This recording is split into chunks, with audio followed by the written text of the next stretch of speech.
Aujourd'hui, je suis ravi d'accueillir David Peroux. Chef d'entreprise cartésien, David semblait mener une vie parfaite sur le papier. Pourtant, il ressentait un vide.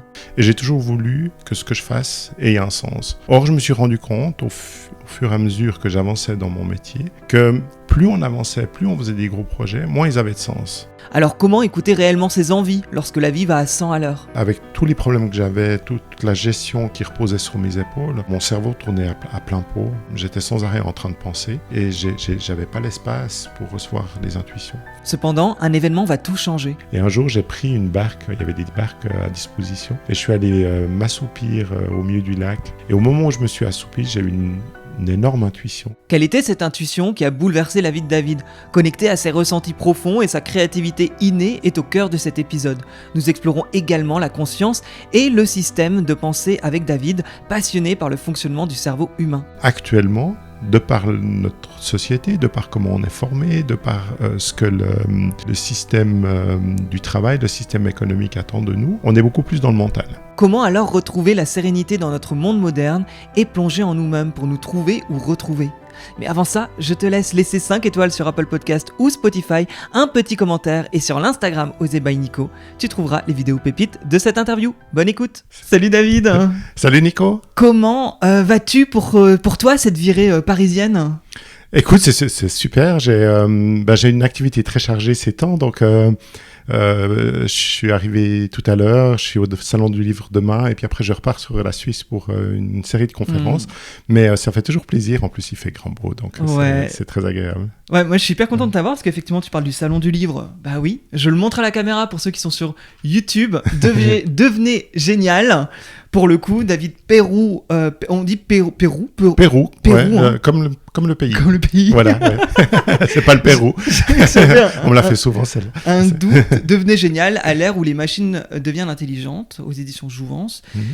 Ce livre est hyper intéressant. Moi, j'ai plein de questions à te poser sur le sujet. J'ai bien fait de venir, alors. Oui, totalement. Ouais, et parce que je trouve que ça... C'est très actuel. On est vraiment sur comment connecter à sa puissance intérieure. Exactement. C'est vraiment comme ça que je le ressens. Comment connecter, on va le voir, à ces ici. Donc l'intuition, la créativité et l'innovation. Exact. On va en parler.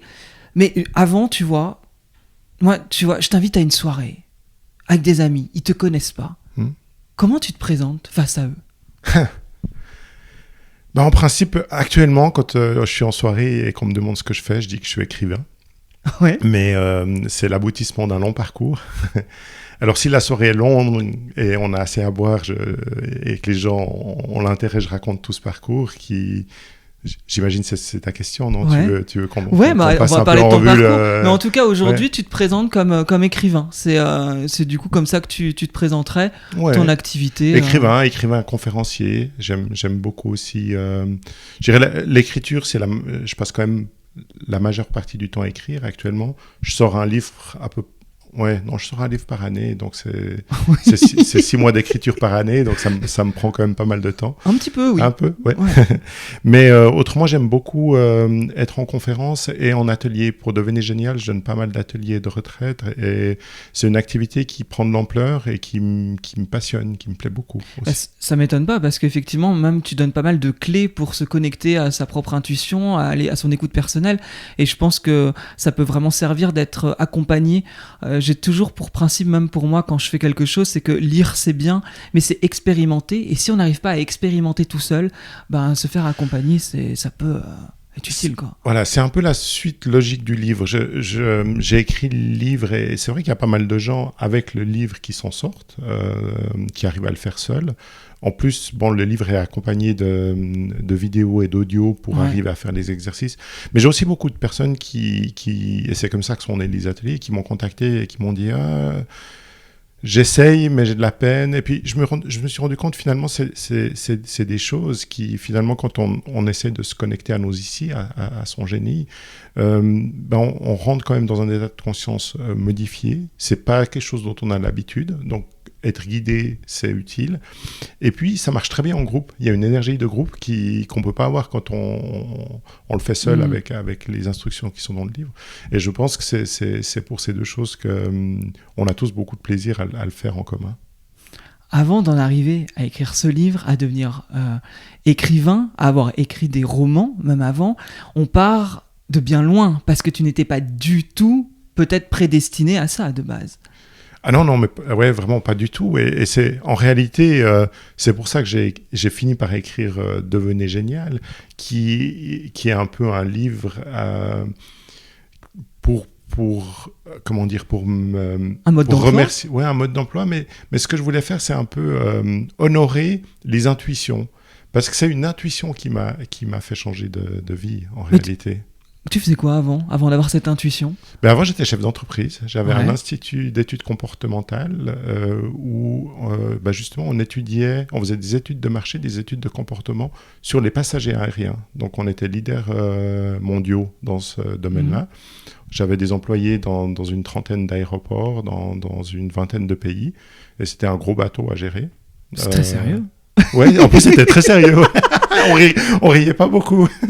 Non, c'était des gros budgets. J'ai travaillé sur la construction de nouveaux avions. J'ai travaillé sur comment designer l'intérieur d'une classe affaires pour une compagnie aérienne. J'avais des clients qui travaillaient en duty free, qui voulaient faire des nouveaux produits. Donc c'était chaque fois des gros investissements. Surtout quand on travaillait sur la conception d'un nouvel avion, d'un avion entier. C'était des énormes investissements avec des clients très sérieux. Et c'est vrai qu'on riait pas beaucoup. Il y avait beaucoup de travail et on devait emmagasiner beaucoup de données et ensuite de faire des analyses statistiques. Donc c'était un travail beaucoup plus, académique. Tu te sentais à ta place? Au début, je me sentais à ma place parce que j'aimais bien le challenge. C'était très stratégique et je pense que j'ai un esprit stratégique, donc ça me convenait. Et petit à petit, je me sentais de moins en moins à ma place parce que je voulais que mon travail ait un sens. J'ai toujours voulu, j'ai toujours cherché, on y reviendra peut-être, mais j'ai toujours cherché le sens de notre existence. Et j'ai toujours voulu que ce que je fasse ait un sens. Or, je me suis rendu compte, au fur et à mesure que j'avançais dans mon métier, que plus on avançait, plus on faisait des gros projets, moins ils avaient de sens. Souvent, c'était simplement parce qu'il fallait faire une étude, parce qu'il fallait justifier un investissement ou un programme qui était déjà choisi, mais que rarement les choses qu'on trouvait, les désirs des gens qu'on interrogeait dans les aéroports, dans les avions, etc., étaient écoutés. Et là, ça a commencé à vraiment me déranger et à me dire finalement le seul sens de mon travail, c'est de vendre des choses qui ne servent pas à grand-chose, mais qui permettent à ma société et à mes employés de vivre et à moi par la même occasion. Mais j'avais besoin d'un sens plus large. Tu sais, j'ai souvent remarqué que ce qu'on faisait quand on était petit était potentiellement ce qu'on fait plus tard. Est-ce que toi, justement, qu'est-ce que tu fais? C'était quoi tes rêves et quelles étaient tes activités quand tu étais plus jeune? Quand j'étais plus jeune, je faisais beaucoup de sport. J'étais très sportif. J'ai toujours été créatif. Mais je faisais plus de sport que d'art, ça c'est sûr. L'art, l'écriture est venue beaucoup plus tard. Par contre, c'est vrai qu'à l'école, durant mes études, j'ai toujours eu des très bonnes notes en rédaction. Ok. J'avais toujours des bonnes notes parce que mes profs me disaient c'est très original. Je ne sais pas où tu vas trouver ton inspiration, mais ça sort des sentiers battus. À quel moment tu as une intuition qui vient chambouler un peu cette vie de chef d'entreprise qui durait depuis combien de temps? Qui durait depuis plus de 20 ans, 25 ans, ouais. Non, c'est venu tard. Mais c'était une vie entière. C'est une vie entière, une vie professionnelle, en tout cas. J'ai commencé tôt. En sortant de l'école, j'ai commencé dans les études de marché. Je suis vite monté en grade, j'ai dirigé un institut qui n'était pas le mien, et puis après, j'ai encore dirigé mon propre institut durant 13 années. Waouh! Mais donc, 20 ans où tu es chef d'entreprise, tu as des employés, t'es marié, t'as une femme, t'as des enfants, Mhm. t'as une maison, t'es dans Oui, cette je suis dans routine ouais, tout à fait. qu'on peut attendre dans une société, en tout cas qui peut nous être vendue à certains moments. Et toi, t'as une intuition qui débarque. Elle débarque quand et comment?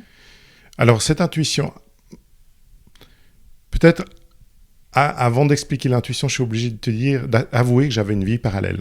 Euh,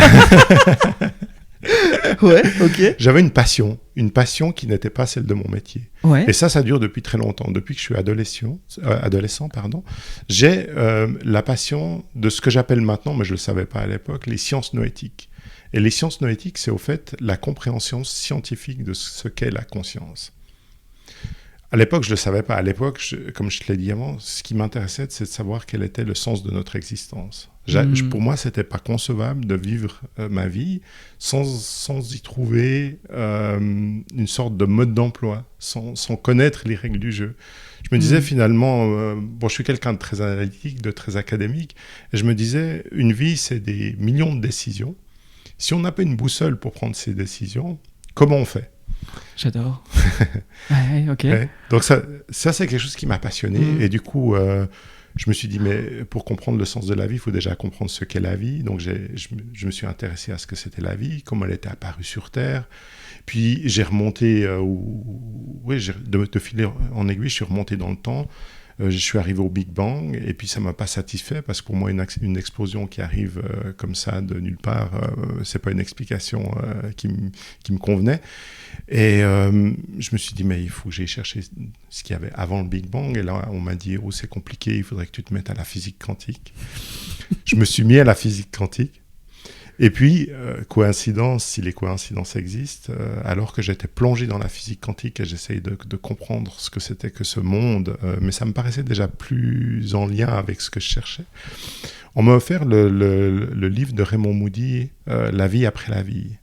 Et là, moi qui avait une vue assez matérialiste de tout ce qui était scientifique, en fait, de toute la vie, la science la physique quantique commençait déjà à ébranler mes certitudes. Et puis là, de lire une étude sérieuse sur la vie après la mort, tout d'un coup, ça a tout changé. Je me suis dit, mais en fait, la matière n'est qu'un aspect de l'univers. Il y a d'autres aspects.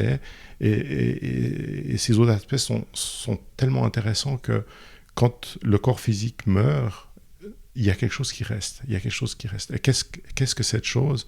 C'est la conscience. Et à partir de ça, de ce moment-là, je me suis passionné pour la conscience. Et c'est là que j'ai mené une double vie. C'est-à-dire que je travaillais pour mon institut. Et puis, dès que j'avais un moment dans l'avion, dans l'hôtel, je voyageais beaucoup, je faisais des recherches sur la conscience. Et j'ai lu beaucoup, beaucoup de livres à ce sujet-là.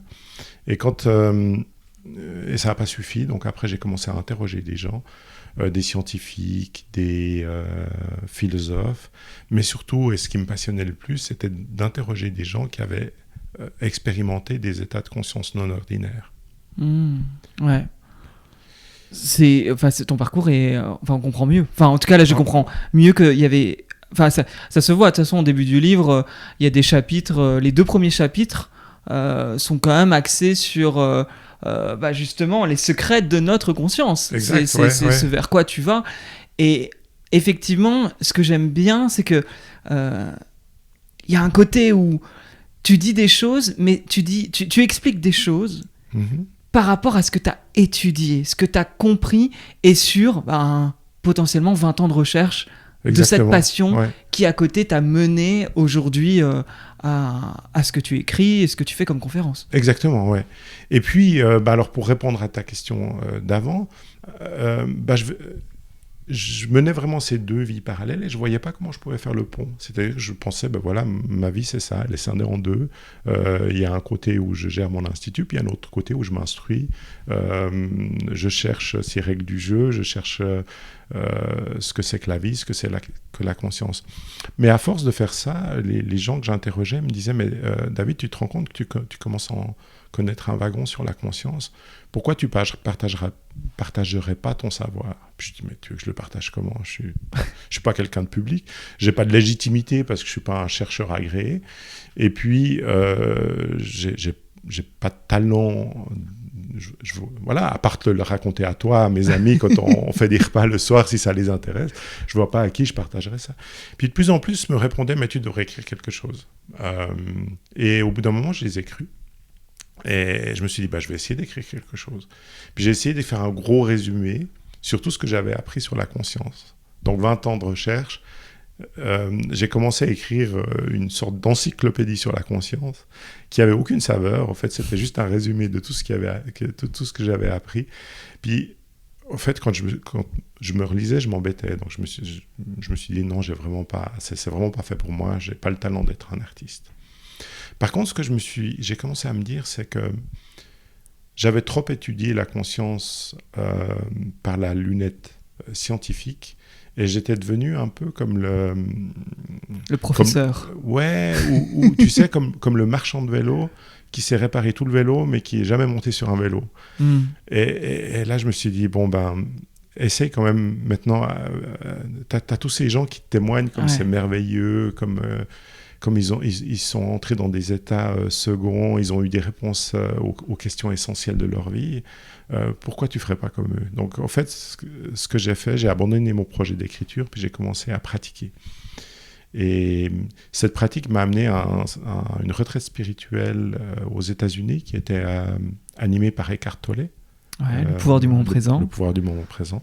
Qui est un livre, pour ceux qui ne situent pas, qui a écrit ce livre mondialement connu, Le pouvoir du moment présent. Et tu t'es retrouvé donc à aller à New York. Aller à New York, à aller l'écouter parce que son livre m'avait fasciné. Et j'ai fait pendant cette retraite qui durait 5 jours, j'ai fait une chose que j'avais jamais faite avant. Au bout d'une journée de retraite, alors que je voyais que je plongeais pas complètement dedans et que je sentais que je devais m'immerger totalement, j'ai décidé d'arrêter de communiquer avec mes collègues. J'avais jamais fait ça pendant 13 ans où je gérais mon entreprise. Moi, il n'y avait pas 13 ans à l'époque, mais une dizaine d'années où je gérais mon entreprise, j'étais atteignable pratiquement tous les jours. Et là, je leur ai dit, je vais m'immerger dans cette retraite. Pendant 5 jours, je ne suis pas accessible. Et du coup, je me suis retrouvé avec pas mal de temps parce qu'Eckhart Tolle parlait 2 fois 90 minutes par jour. 90 minutes. 90 minutes, voilà. Traduction simultanée.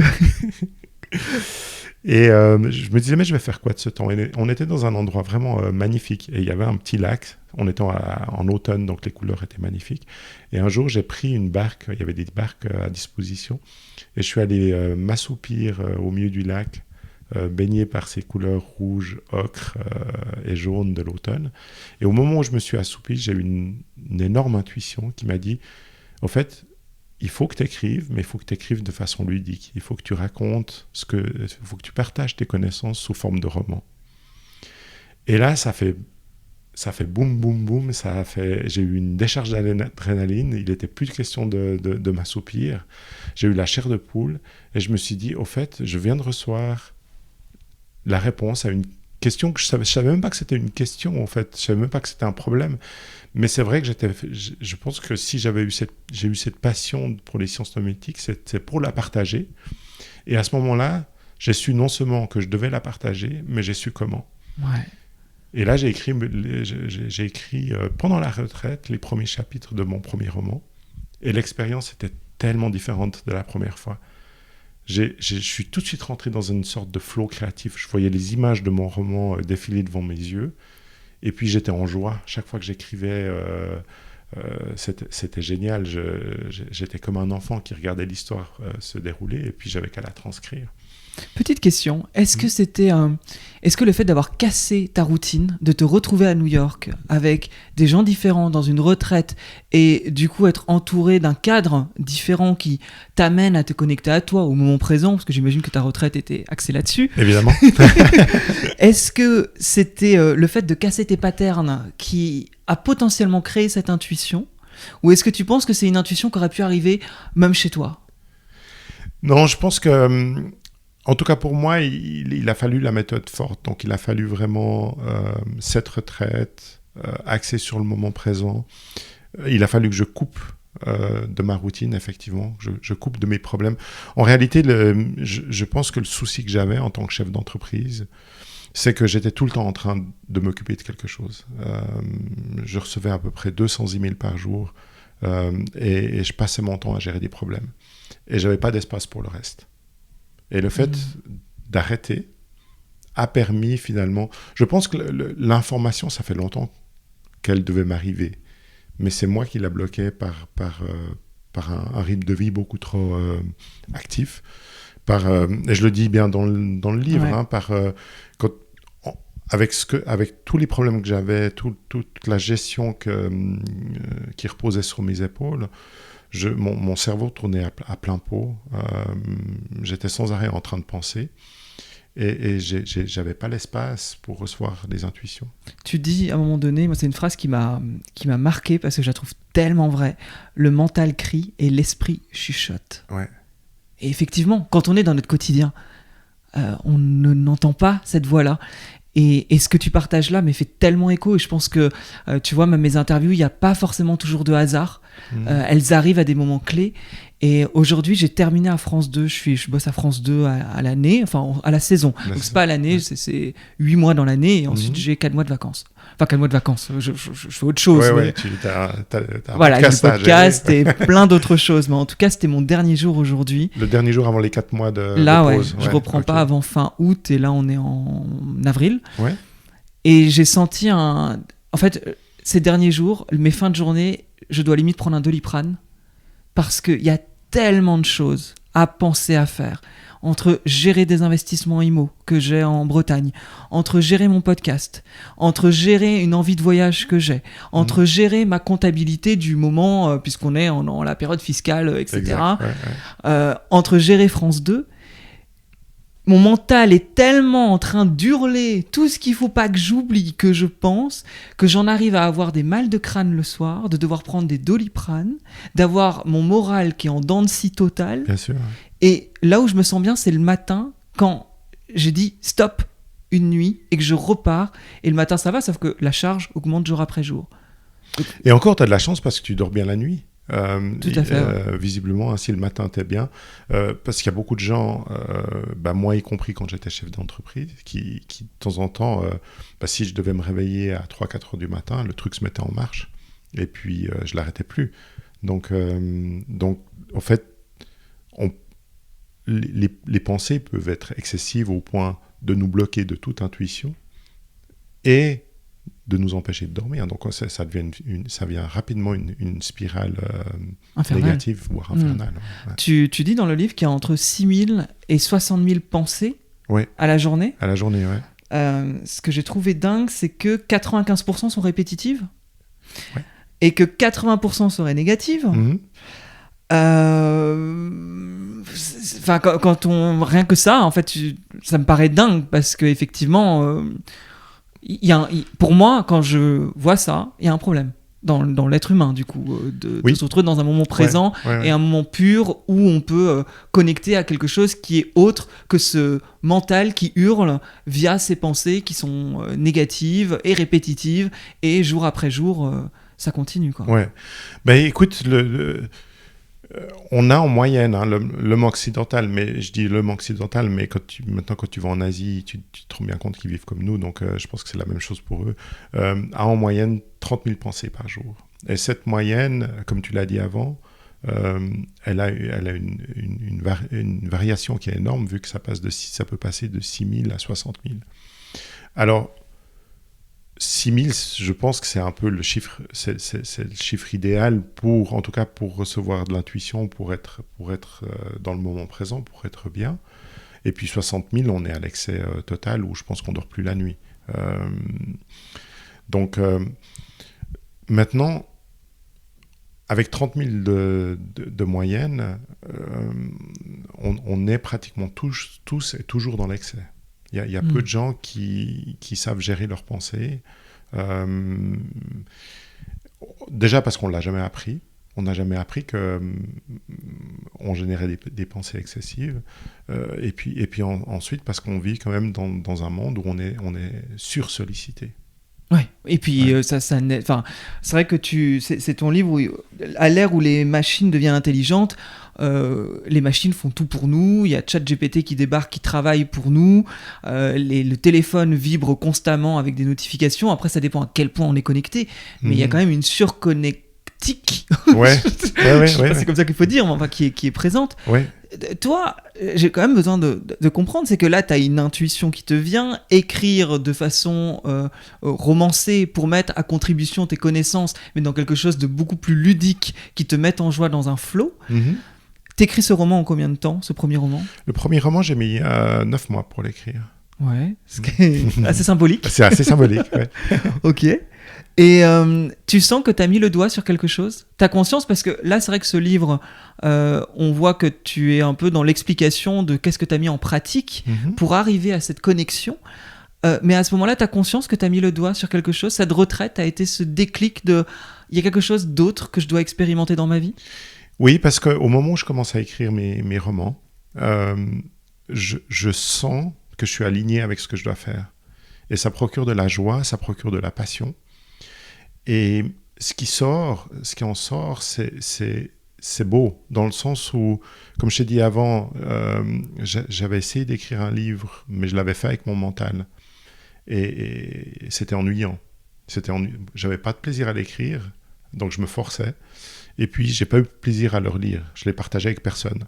Alors que, ne serait-ce qu'une semaine après le début de mon premier roman, j'avais quelques chapitres, j'avais envie de les montrer à tout le monde. J'étais super fier de ce qui était sorti. Et les gens l'ont lu et m'ont dit « c'est génial, il faut que tu le finisses, il faut que tu le publies ».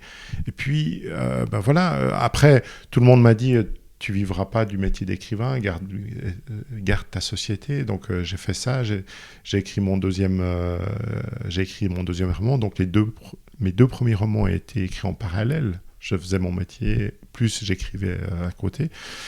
Puis le deuxième roman, Les Amants du ciel, ont eu beaucoup, beaucoup de succès et du coup, j'ai été très sollicité. Et là, j'ai senti, il faut que je prenne un risque.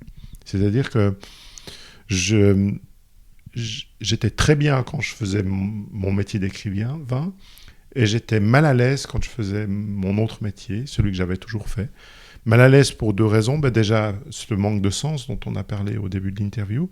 Puis le deuxième malaise que j'avais, c'est que ma tête n'y était plus et mon cœur n'y était plus. Et j'étais un peu mal à l'aise. Je me dis, si moi, j'y suis plus, qu'est-ce qui va se passer ? J'aurais meilleur temps de passer la relève à quelqu'un d'autre, plutôt que de prétendre que je suis encore la personne qui dirige le tout, sans mettre tout mon cœur à l'ouvrage. Et comme j'avais des employés, et comme on avait des clients, etc., ça me rendait mal à l'aise, mais je n'arrivais pas à changer cet état de fait. C'est-à-dire que même si j'avais un super projet au niveau professionnel, j'avais qu'une envie, c'est d'arrêter de ma journée de travail et puis de reprendre mon écriture, mes activités d'écrivain. Après, c'est pas évident tu vois, parce que t'as quand même une entreprise pendant 20 ans, donc des habitudes et une forme de pensée de sécurité qui s'est installée. Comment on arrive à avoir le courage de dire qu'on arrête tout et qu'on change de vie quelque part après tant d'années ? Tu sais, la vie, j'ai l'impression que quand tu l'écoutes, elle t'aide. Et en l'occurrence, là, quand je commence à être mal à l'aise, il y a une grosse association de compagnies aériennes qui est venue vers nous, puis on était déjà partenaires, et elle nous a dit « ça nous intéresserait de vous racheter ».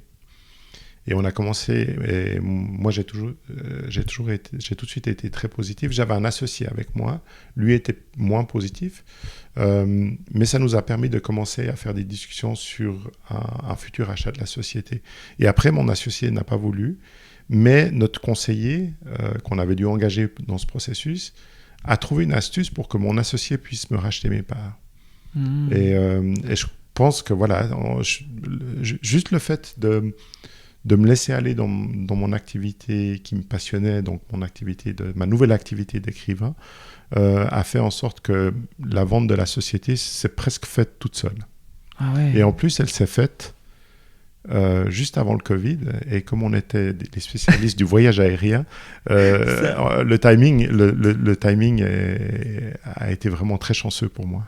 Oui, pour le Ouais. coup, là, en fait, tout s'est bien mis en place, ouais. pour vivre ta nouvelle vie, Oui. quelque part, en étant plus libre, quelque part. Enfin, hasard ou pas, ça s'est fait en tout cas de bonne manière pour toi à l'instant T. Donc, Ouais. du coup, t'as continué ta vie d'écrivain, de conférencier. Exact. Comment tu fais pour te connecter, du coup, à cette intuition et à ce qui est bon pour toi? Alors, je dirais, je pense que le plus dur, c'était d'avoir l'intuition de départ, cette fameuse intuition que j'ai eue lors de la retraite d'Eckhart Tolle. Ça, je pense que j'ai mis des années à me mettre en condition pour l'avoir. Et c'est ce que je détaille dans Génial, hein, je donne le mode d'emploi, mais moi, le mode d'emploi, je ne le connaissais pas. Ce que je connaissais par contre, c'est un peu les secrets de notre conscience, vu que c'est ce que j'avais étudié pendant tant d'années, mais je n'avais pas réussi à les mettre en pratique. Donc je connaissais la théorie, j'ai dû me mettre à la pratique, et c'est qu'après, que la fameuse intuition, celle qui a tout changé, a réussi à transpercer mon mur de pensée. Ouais, vas-y. Et finalement, c'est cette intuition-là qui a fait qu'après, j'ai trouvé ce que je devais faire, quelle était en fait ma zone de génie. Et maintenant, quand j'écris des romans, ça est arrivé avec Devenez génial, mais un peu moins, mais quand j'écris des romans, je n'ai pas à me poser de questions. Il suffit que je me mette dans l'action d'écrire. Je sais pas, mon corps sait comment faire, mon mental sait comment faire, ma conscience sait comment faire, mais à un moment donné, je sens que je suis très calme, que je suis vraiment très concentré sur ce que je dois faire, et là, les images commencent à arriver. C'est les images de mon histoire, et moi, j'ai qu'à la raconter. Mais tu en parles dans le livre.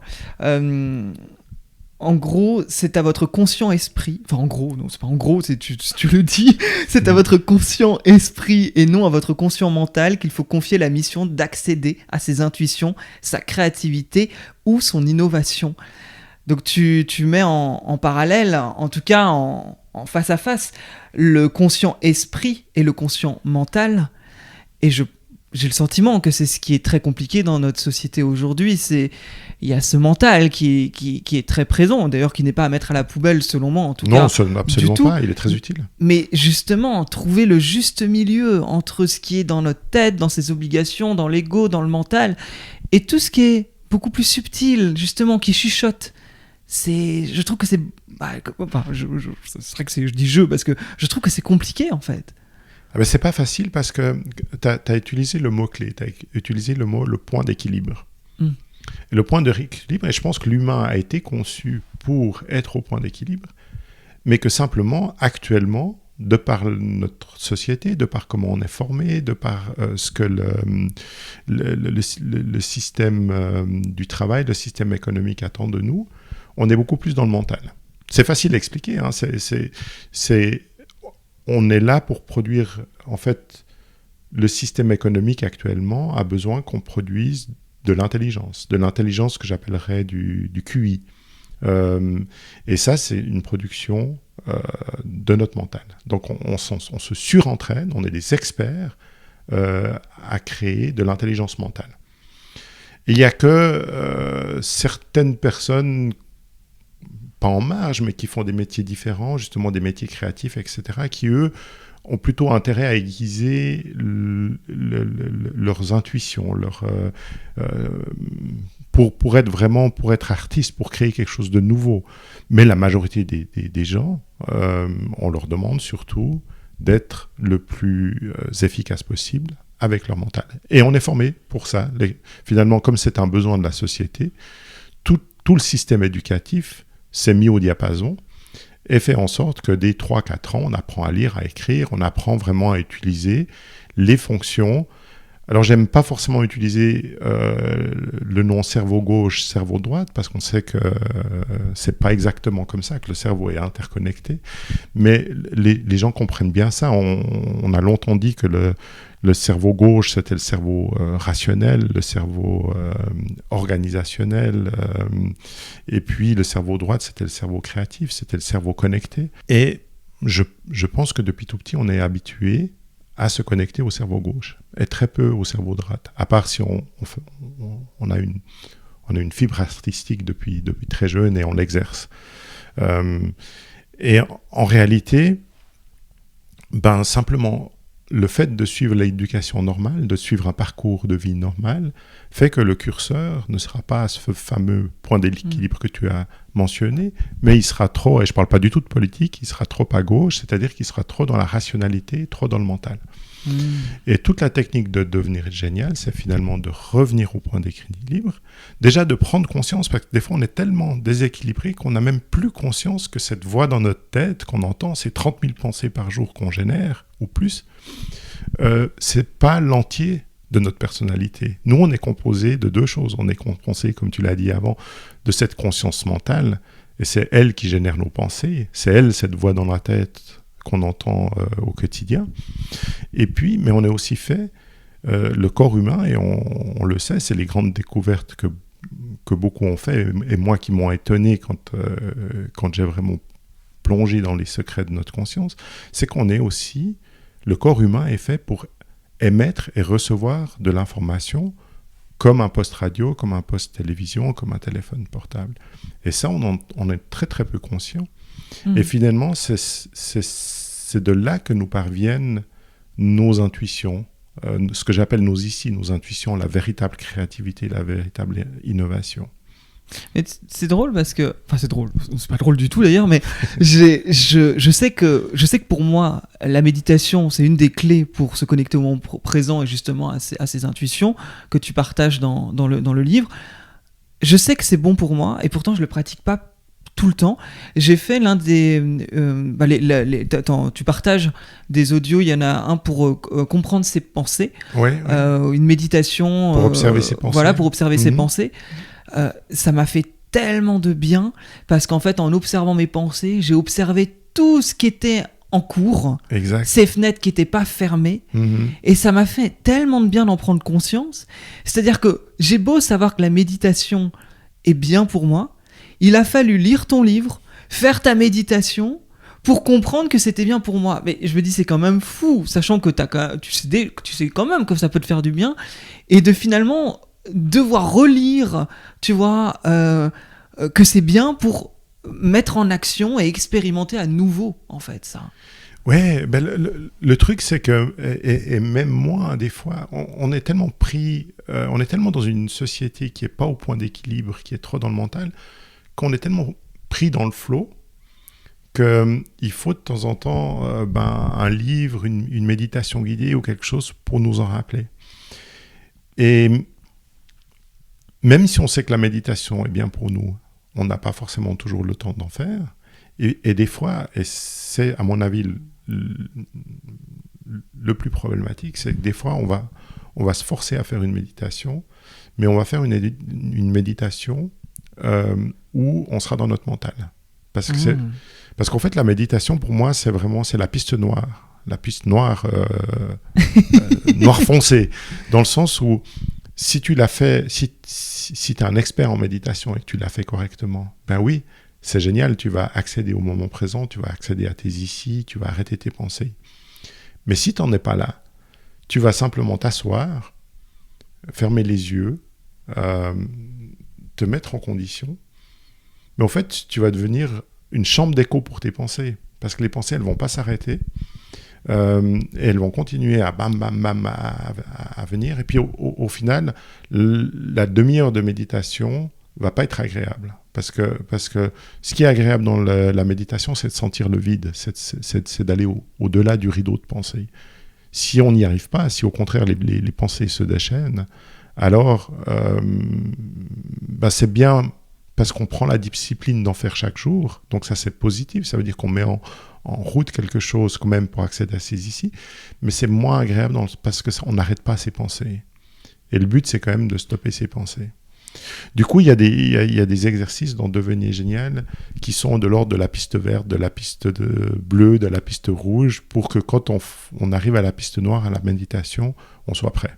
Ouais, c'est hyper agréable d'entendre ce que tu dis là, d'un point de vue personnel, parce que je réalise à quel point j'ai la chance d'avoir assez, on va dire, d'être un élève capable d'aller sur une piste noire, que la méditation me permet en fait de connecter à des idées que je n'aurais pas habituellement. Donc ça, tu vois, le fait d'en parler, je me dis mais pourquoi tu le fais pas plus souvent? Parce qu'en fait tu sais les moments où quand je suis connecté en fait à du rien, il y a d'autres idées qui viennent, des idées plus fluides, dans une sorte de flow, des idées plus intuitives également.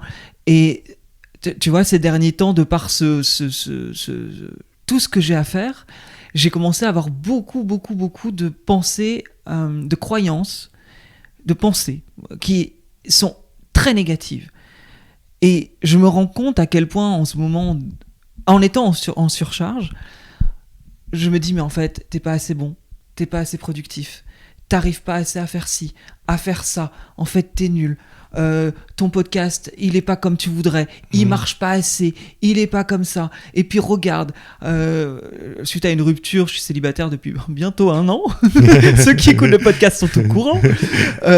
T'es célibataire, tu trouveras personne parce que t'es gros, parce que t'es moche, parce que mais vu que j'ai un peu de recul sur le développement personnel, il y a des moments où je les vois, ces pensées, et je me dis mais c'est catastrophique de se dire ça. Je dirais même pas ça à quelqu'un que j'aime pas. Tu vois, parce que en fait, c'est d'une violence ce que je peux me dire. Et donc, en fait, ce que tu expliques dans le livre, c'est vraiment comment reconnecter à ce champ beaucoup plus grand qui va au-delà de ces pensées. Qui va au-delà de ces pensées, ouais. Parce qu'en réalité, tu sais, c'est mathématique. C'est-à-dire que plus tu stresses, plus tu penses. Je parle dans le livre de 2 modes, le mode parasympathique et le mode sympathique. En réalité, dans le mode sympathique, c'est le mode, en anglais, ils disent fight and flight. C'est-à-dire que c'est quand il y a un danger, ton corps se met à réagir, soit pour se battre, soit pour fuir. C'est pas ce qu'on fait, mais en réalité, c'est un système qui fonctionne comme ça. C'est-à-dire que dès le moment où il y a du stress, où il y a des stimulations, et ça peut être juste le bip d'un téléphone, qui va nous mettre en éveil comme ça, on va passer dans le mode sympathique. Ce mode sympathique, c'est quand même un mode où on doit agir, et c'est un mode qui va enclencher le moulin à penser, ou qui va mettre le turbo dans le moulin à penser. Plus tu vas penser, comme à peu près 80%, 85% des pensées sont négatives, plus tu vas ressasser des idées noires. Ouais. Et la solution, c'est finalement, après t'es quelqu'un d'intelligent, t'as fait beaucoup de développement personnel, donc tu vas pas croire toutes tes pensées, mais elles sont quand même là, et puis elles sont lancinantes, et pour moi, la solution, c'est pas finalement de contrer les pensées en disant non, je suis pas du tout, mon podcast marche bien, je suis pas gros, c'est n'importe quoi, c'est bien de faire une pause, je vais retrouver quelqu'un, c'est sûr. Enfin, tu vois, donc tu as les pensées négatives, tu essaies de les balancer avec des pensées positives. Mais en fait, l'idéal, c'est juste de passer outre, de pas rentrer forcément dans ce ping-pong, et puis de se dire, les pensées maintenant... ciao, je les espace. Puis dès le moment où tu les espaces, tu n'as plus besoin de la contre-argumentation parce que tu rentres dans un endroit, tu le connais bien cet endroit si tu fais de la méditation, serein. Et puis là, c'est de la vraie sérénité. C'est de la sérénité. C'est un peu comme, et je le dis dans le livre, c'est un peu comme se retrouver à 2-3 mètres en dessous de la surface de l'eau et d'imaginer une mer agitée. Donc, si tu es en surface, tu te fais balloter, il y a une vague qui te pousse d'un côté, après tu nages de l'autre parce que c'est pas là où tu veux aller, etc. Tu plonges de 2 mètres et puis tu n'as plus besoin de t'occuper de ça. T'es dans le calme. Et le but de la technique que je propose dans ce livre, c'est d'arriver rapidement dans ce calme-là. En 1-2 minutes, d'arriver dans ce calme-là. Et puis, l'avantage d'être dans ce calme-là, c'est qu'ensuite, tu fais de l'espace pour ce qui chuchote. Et ce qui chuchote, c'est ces fameuses ici, nos intuitions, notre créativité, nos innovations. Et ça, c'est super utile. Et il n'y a pas besoin de vouloir être un artiste, de vouloir écrire des romans ou faire de la peinture ou de la musique ou de composer quelque chose. Des ici, elles peuvent nous servir juste pour trouver une solution à un problème qu'on a depuis un moment, que ce soit professionnel, que ce soit personnel. Il y a je sais pas comment on appelle ça, mais je sais plus comment tu l'as indiqué, une pensée sage que tu mets, que j'ai adoré, parce que en fait, je pense que ça résume bien tout ce qu'on est en train de dire. Surveille tes pensées, elles deviendront paroles. Surveille tes paroles, elles deviendront actes. Surveille tes actes, ils deviendront habitudes. Surveille tes habitudes, elles forgent ta destinée. En quoi on parle des pensées pour arriver à une destinée? En quoi, si on change nos pensées, on forge une destinée qui sera autre, finalement? Enfin, tu vois, c'est ce point de départ qui est là. La pensée va... Il y avait le modèle de Brooke, je sais pas si tu connais Brooke Castillo. Je connais pas, non. C'est où elle a modélisé ce modèle que les pensées créent une émotion, qui crée une action et qui crée un résultat. Exact. On C'est le même principe. C'est le même principe, en fait. À quel point c'est important, en fait, tout ça. Ouais. Bah, c'est vraiment je passe du temps dans le livre Devenez génial pour... Moi, je cherche avant tout à faire deux choses. À ralentir les pensées. Donc, c'est enlever l'anxiété, à ralentir les pensées. Et puis ensuite, à les colorier. C'est-à-dire à essayer de faire en sorte qu'il y ait moins de pensées négatives. Parce que si, et je suis persuadé que ça l'est, si cette séquence de phrases est vraie, quelle destinée est-ce qu'on se construit quand on a 85% de pensées négatives? Mais c'est un peu même, tu vois, cette idée de visualisation du futur. La visualisation, c'est une pensée, finalement, que l'on a, une projection que l'on a dans sa tête. Ce matin, on a fait une émission. C'était sur les athlètes para-olympiques qui vont jouer là pour les JO 2024, qui sont devenus athlètes suite à un accident. D'accord. Donc on avait Rémi Boulet, qui lui, par exemple, était militaire, a fait une chute, enfin parachutiste militaire. Son parachute s'est pas ouvert. Enfin, il s'est à moitié ouvert, on va dire. Ouais. Il est arrivé il a réussi, il descendait à 200 km/h, il a réussi à ralentir à 50 km/h. Mais une chute du ciel à 50 km/h reste néanmoins, il a éclaté ses jambes, tétraplégique. Oh. Il pensait mourir, donc c'était quand même mieux que, comme il explique, c'est mieux que ce qu'il pensait lors de sa descente. 1 an après, il était athlète paralympique, après son accident. Et il enchaîne les médailles et les succès. À un moment donné, il y a des choix à faire dans la vie. En fait, est-ce que mes pensées vont du coup aller sur en fait, j'ai eu un accident, ma vie est terminée et c'est fini, ou est-ce qu'à un moment donné, je vais visualiser ce que j'ai vraiment envie? C'est ça en toi? Tu arrives à aller sur cette visualisation? Alors, en fait, je te pose même 2 questions. C'est est-ce que toi, tu utilises la technique de la visualisation et qu'est-ce que tu en penses? Alors oui, j'utilise la technique de la visualisation. Moi, j'ai une routine chaque matin où je prends entre 30 et 45 minutes pour moi sur mon balcon. Et c'est principalement de la méditation. Enfin, c'est principalement ce que je dis dans Devenez génial. Donc, la première chose que je fais, je me mets en mode parasympathique. Donc, je travaille sur la respiration.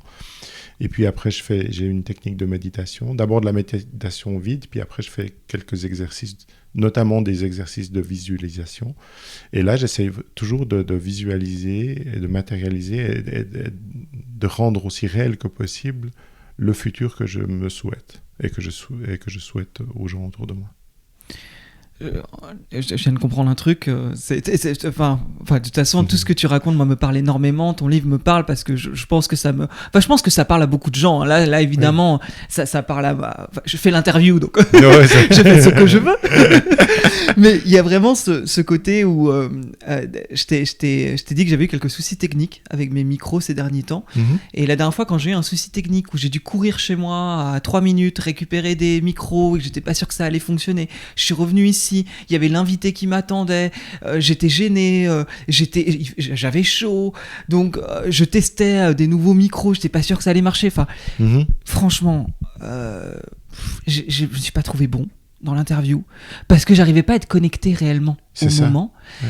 Et là, je vois que la dernière fois, j'ai fait une méditation avant de faire l'interview. Donc, pas stressé, pas de problème technique, zen. L'interview était géniale. Hein. Il y avait un instant présent du début à la fin. Je me sens beaucoup plus connecté et j'ai pas l'impression d'être complètement désaxé dans l'interview comme je l'ai été quand j'avais dû courir dans un stress. Et en fait, je me dis, mais dans la vie en général, si on était beaucoup plus zen, et on serait bien meilleur. Et en fait, le titre du livre, c'est « Devenez génial à l'ère où les machines deviennent intelligentes ». Parce que moi, j'ai l'impression que, justement, cette intelligence artificielle, dont la plupart des gens ont peur, moi, je la vois comme une opportunité. Parce que j'ai l'impression que, tant mieux si cette fameuse intelligence mentale, ce QI, s'il est produit, qui nous stresse la plupart du temps, s'il est produit par des machines, tant mieux, parce que ça veut dire que nous, on va pouvoir revenir un peu au point d'équilibre et amener ces fameuses ici, donc cette fameuse créativité, cette fameuse innovation. Et ces ici, elles ne viennent à nous que si on fait de l'espace dans nos pensées, et on peut faire de l'espace dans nos pensées que si on est calme. Donc, exemple typique de ce que tu viens de dire, tu dois courir chercher un micro, tu fais ton interview, t'es stressé, t'es moins bon. Tu fais une méditation avant, tu vas faire ton interview détendu, calme, tu seras meilleur. Pourquoi tu seras meilleur ?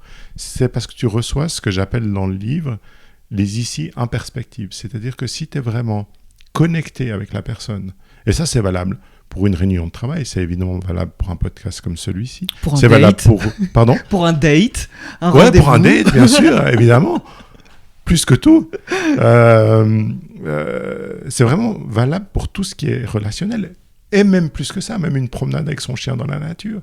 Si on est complètement présent et qu'on fait ce que j'appelle du single tasking, c'est-à-dire qu'on fait une chose à la fois, c'est-à-dire les deux, on a mis nos téléphones sur mode avion.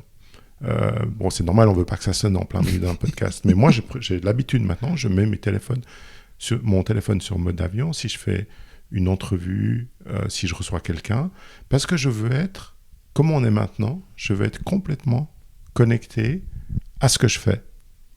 Puis après, on arrête, on fait une pause, on rallume le téléphone, on va surfer sur Instagram, etc. C'est pas que c'est pas que je dis il faut pas le faire, mais il faut faire les choses les unes après les autres. Cette idée qu'on peut tout faire en même temps, elle est fausse et elle apporte des résultats très médiocres.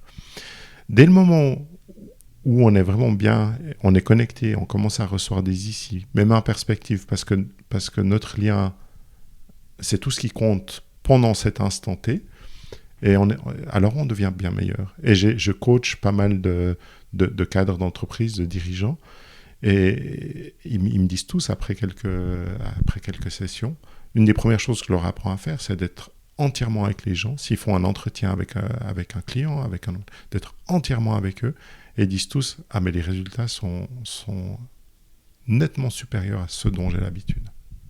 Ouais, c'est ça fait sens. Ça clairement. Fait sens, ouais. Clairement, ça me montre à quel point d'ailleurs je lis souvent avec mon portable et mon portable vibre.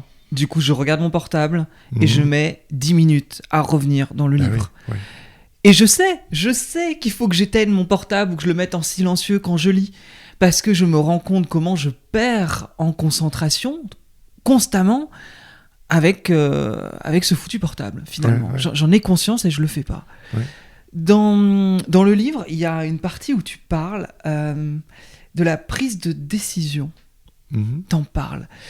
Ça m'intéresse du coup que tu développes un peu cette fameuse prise de décision. J'en parle souvent dans mes interviews parce que j'ai conscience, on l'a évoqué tout à l'heure, en fait, moi, il y a une phrase que je dis très souvent, on est le résultat de nos choix passés. Et notre vie avance au rythme des décisions que l'on prend. Et tu évoques cette idée-là, de décider vite. Ouais. C'est ça ? Est-ce que tu peux nous en toucher 2 mots ? Pourquoi, pour toi, c'est important de décider vite ? Pour moi, c'est important. Attention, il y a une astuce dans le sens où il faut décider vite quand on pense avoir reçu une ICI. Donc, il y a aussi tout un chapitre dans le livre qui nous apprend à identifier une ICI. Pourquoi c'est important de décider très vite quand on pense avoir reçu une ICI ? Parce que sinon, notre mental va la recycler. C'est-à-dire, il faut imaginer les choses comme ça. Notre mental produit les pensées. On a ces 30 000 pensées par jour. De temps en temps, on arrive à faire un peu d'espace. Il y a une ICI qui vient. Donc, c'est une intuition. Donc, c'est une autre source. Ce n'est pas quelque chose qui a été autogénéré par notre cerveau, par notre mental. C'est une information qui a plus de valeur. Ouais. Et elle ne va pas forcément plaire au mental. Tu crois que mon mental était super content quand j'ai eu l'intuition que je devais reprendre l'écriture alors que je m'étais planté une première fois, sachant que quand je m'étais planté la première fois, ça a été difficile pour moi et que je l'ai fait en plus de tout ce que je faisais déjà, donc ça m'a surchargé. Donc le mental, la première chose qu'il fait, c'est « Oh non, pas ça ». Finalement, le mental, il est confortable dans ses habitudes, il n'aime pas changer. On pourrait débattre de pourquoi, j'ai mon avis, mais c'est peut-être un autre sujet. Mais le fait est qu'il aime rester dans sa zone de confort. L'ICI, si tu fais exactement ce qui est fait pour toi dans la vie, ce qui te passionne, elle va pas te sortir de ta zone de confort. Par contre, si tu es un peu à côté, elle va tu vois, moi chef d'entreprise, écrivain, elle va te pousser ailleurs. Et c'est sûr que tu vas devoir sortir de ta zone de confort. Donc c'est sûr que tu vas devoir prendre des décisions qui vont un peu à l'encontre de ton mental. Alors, le mental, qu'est-ce qu'il fait ? Il va pas non plus... c'est pas quelqu'un qui va imposer son point de vue absolument, un harceleur ou quoi que ce soit. Il va entendre l'ICI, il va la pondérer, et puis petit à petit, il va réfléchir, et puis c'est là que je dis, il va commencer à la raisonner. Il va dire oui, pourquoi pas, mais... Puis après, il y aura plus de mais que de oui, puis au final, il y aura un non. Donc moi, ce que je préconise, quand on sait qu'on a reçu une ICI, c'est de profiter du moment où il n'est pas trop sûr pour agir. Parce qu'après, la question ne se pose plus. Encore une fois, ma question, des fois, elles sont pas forcément... Il y a des raisons. Hein, moi, j'aime bien dire que ce podcast est très thérapeutique quelque part. Je vois qu'il fait écho à beaucoup de personnes, et tant mieux. Mais c'est vrai que là, quand j'ai beau avoir la conscience que décider est hyper importante. Moi, ça a changé ma vie plein de fois. Le jour où je décide de faire de l'immobilier locatif, alors que j'allais acheter ma résidence principale, que c'était déjà exceptionnel qu'en tant qu'intermittent du spectacle, sans jamais avoir eu de CDI, on prête de l'argent pour une résidence principale, et que j'ai une intuition que je dois faire de l'immobilier locatif, alors que ma situation n'a pas changé, je suis toujours sans CDI, et que tout le monde me dit « mais pourquoi tu fais ça ? Tu pourras pas le faire !» Et que je me retrouve à faire de l'investissement immobilier, à devenir conférencier en immobilier, coach en immobilier locatif, ça a littéralement changé ma vie, puisque même on ne serait pas en face tous les deux si je n'avais pas pris ce chemin-là qui m'a amené à l'entrepreneuriat, au développement personnel et à la spiritualité et à ce podcast. Exact. C'est des chemins qui peuvent être... Ouais. En fait, pour moi, nos ICI, nos intuitions, elles sont là pour nous guider.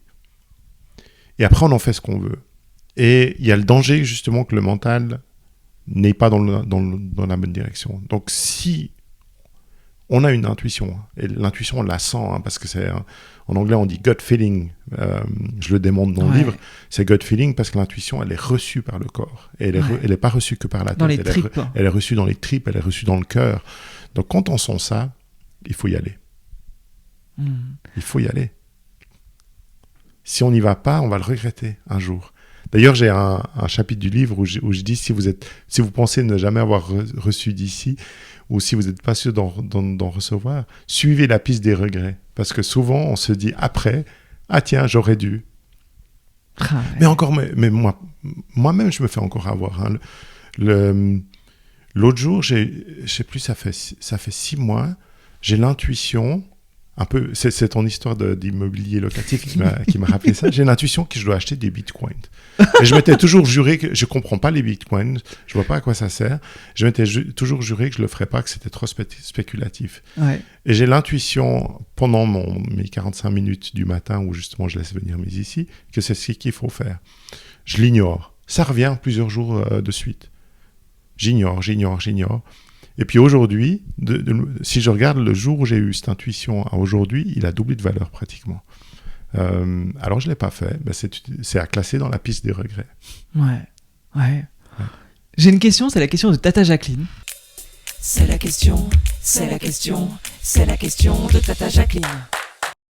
Tata Jacqueline, c'est la tata qui, des fois, elle est un peu dans son monde, dans ses croyances, et qui, du coup, quand je lui ai dit que je te recevais dans ce podcast, elle me dit « Ah, ok, encore un livre qui nous parle de respiration, de méditation, etc., etc. » Mais bon, moi j'en ai marre, j'ai l'impression que c'est le truc à la mode et que finalement, les gens parlent de faut méditer et on va trouver son intuition, mais moi j'ai beau méditer, je la trouve toujours pas mon intuition et j'ai pas le temps et de toute façon j'ai mes enfants, j'ai mon métier et en fait c'est une perte de temps la méditation et cette idée de se connecter à soi.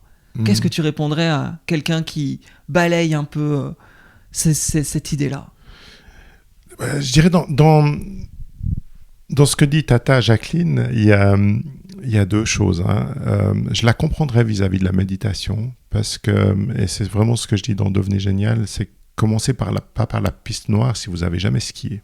Ouais. Et là, je la comprends. Et là, j'ai des Tata Jacqueline, ou en tout cas des Tata Jacqueline qui ont suivi leur intuition et qui ont pris une décision rapide dans mes ateliers ou dans mes retraites. Et je leur fais faire des exercices comme celui que tu as mentionné.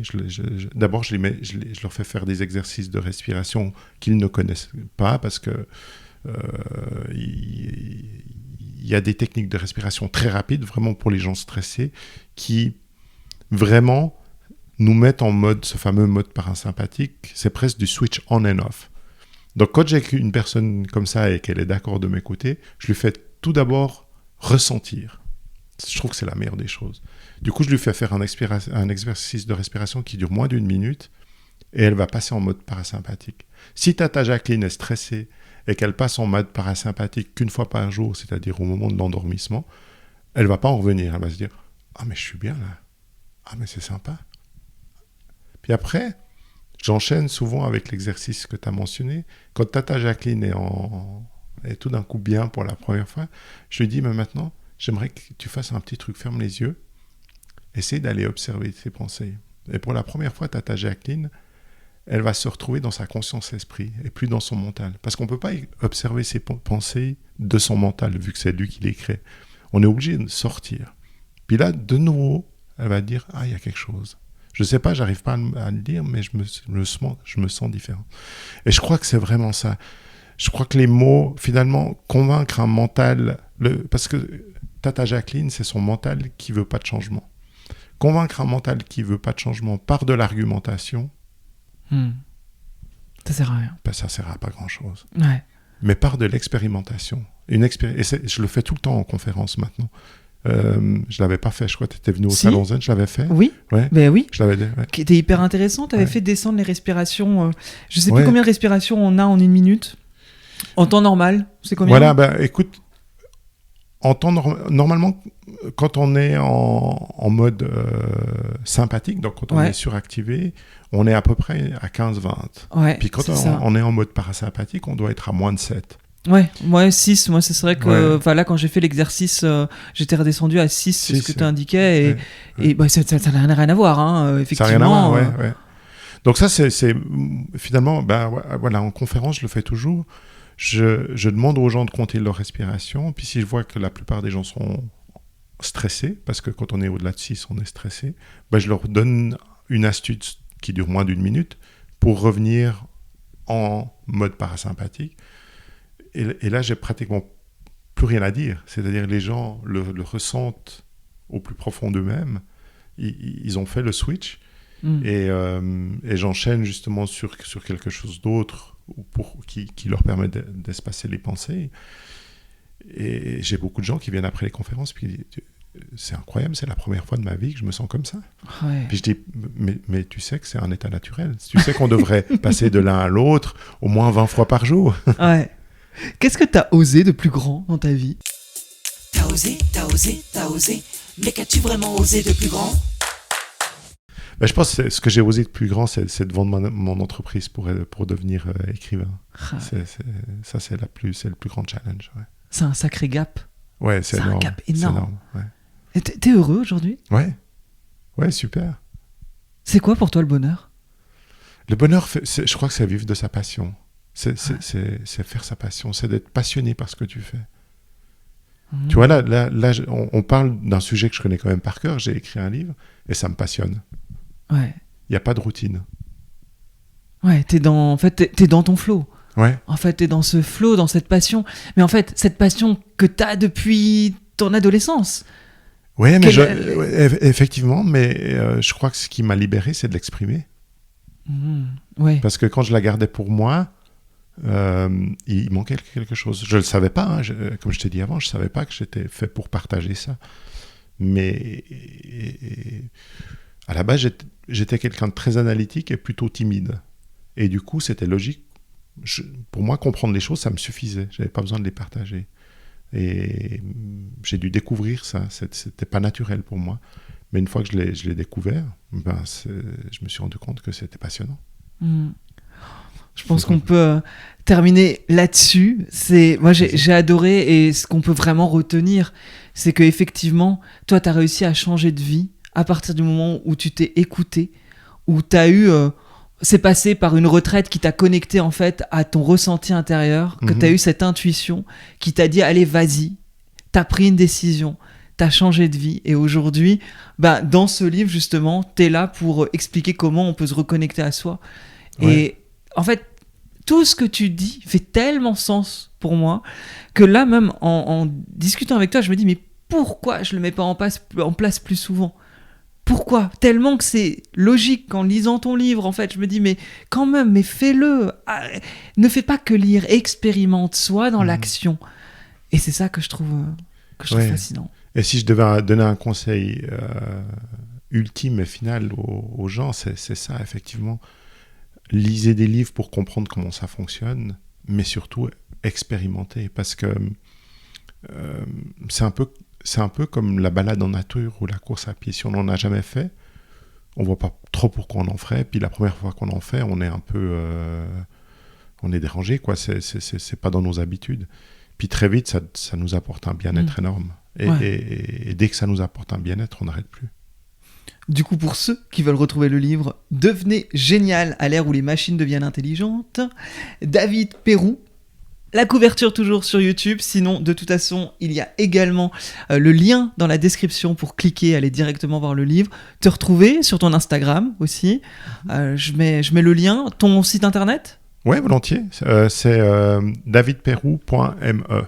Tout simplement, ouais. Pareil, le lien, et il y a un autre endroit si les gens veulent te contacter ou te retrouver?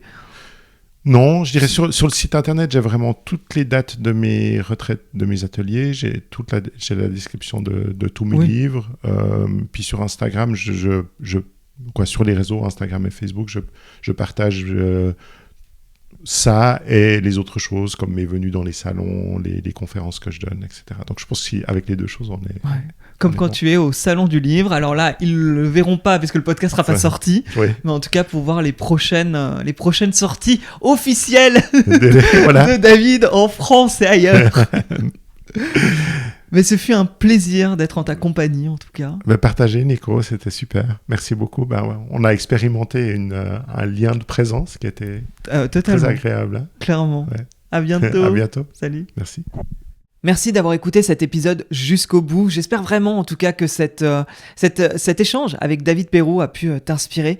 Je trouve que vraiment retrouver son calme, c'est quelque chose d'essentiel. C'est d'ailleurs pour ça que je suis parti au bout du monde actuellement pour le retrouver.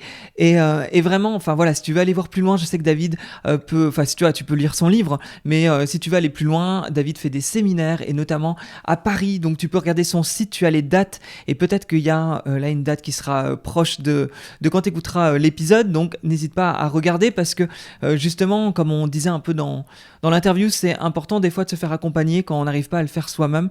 Moi, je sais que j'utilise les méditations guidées assez régulièrement, ce qui m'aide finalement à avoir une sorte de cadre.